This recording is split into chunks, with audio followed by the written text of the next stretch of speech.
Pure electric SUVs hold just 6.4% of China's large 5-seat SUV market, and NIO just launched a car designed to blow that number up. Okay, 6.4%. That's the pure EV slice of China's large 5-seat SUV market last year. Think about that. In a country that's supposedly going all in on electrification, 9 out of 10 families buying a big SUV are still choosing petrol. That context is everything when you try to understand what Ledao just did with the L80. The L80 launched at 156,800 yuan with battery purchase, or 156,800 with the battery included, depending on configuration, and critically, the entry point with Ledao's battery rental option drops to around 156,800 yuan outright, or as low as roughly 156,800 with a 30,000 yen first deposit on a 7-year low-interest plan. The headline that's been circulating in China is simple: same spec as the L90, 20,000 yuan cheaper. I think that framing is exactly right. This isn't a stripped-down budget car. It's a deliberate price cut into a segment NIO already knows how to win. For Western viewers, think of it like BMW launching a new 5 Series that's spec-for-spec identical to the 7 Series, but priced 20% lower. You'd call that aggressive.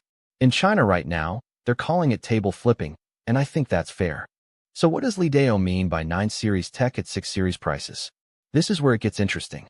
The L80 is built on NIO's full platform, battery swap compatible, access to NIO's charging and swap network, and the same core electrical architecture that underpins cars costing 50% more. I'd argue the battery swap access alone is a genuine differentiator here. You're not locked into a single pack. If a larger battery comes out next year, you can upgrade without buying a new car. No German brand, no Tesla, offers anything close to that flexibility. The cabin is a proper large 5-seater, not a squeezed 4.9-meter pretending to be big. The dual-zone layout, which Ledao calls a dual-cabin design, gives the rear passengers a genuinely separate experience. That matters for Chinese family buyers, where rear seat comfort is often the deciding factor. Now, I'll be honest, I haven't sat in this car yet. I've been wrong before about interior quality on paper looking better than it does in person. I said the same thing about an earlier Ledao model, and the real-world finish was slightly below what the spec sheet suggested.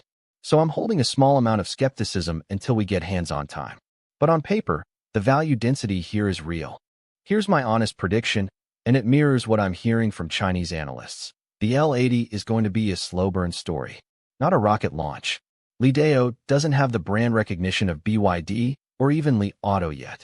Most Chinese family buyers in the market for a large SUV haven't heard of it.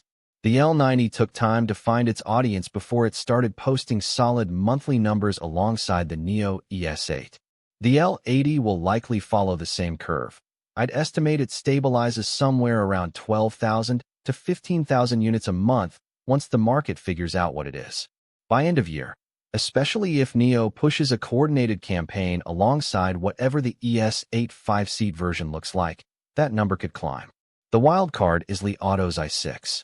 That car is hunting the exact same buyer, a family that wants a big, premium-feeling electric SUV without the 7-figure price tag. I think these two cars are actually good for each other in a weird way. Two credible options in a segment help legitimize the category. Right now, the biggest competitor isn't the i6. It's the petrol Highlander. Converting those buyers is the real prize. For context, a Tesla Model Y long range costs more and gives you significantly less space. The L80's pitch to that buyer is pretty simple. More car, less money, swap network flexibility. So let me give you my straight take. If you are a Chinese family buyer sitting in the 150,000 to 200,000 yuan range, looking at a large 5-seat SUV, and you've been holding off on electric because the options felt either too expensive or too compromised, the L80 just became your most serious option. The 30,000 yuan deposit financing plan lowers the barrier to entry dramatically. Trade-in subsidies, which the source material suggests can cover purchase tax and insurance, make this even more accessible. I'd argue this is the most consequential NIO Group launch since the original ES8.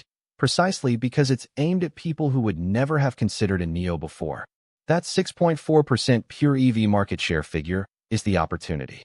If the L80 and the Ledao i6 together can push that number toward 15 or 20% over the next 2 years, we're looking at a genuine structural shift in how Chinese families think about what a family car is. Is it perfect? Probably not. Ledao's service network is thinner than BYD's.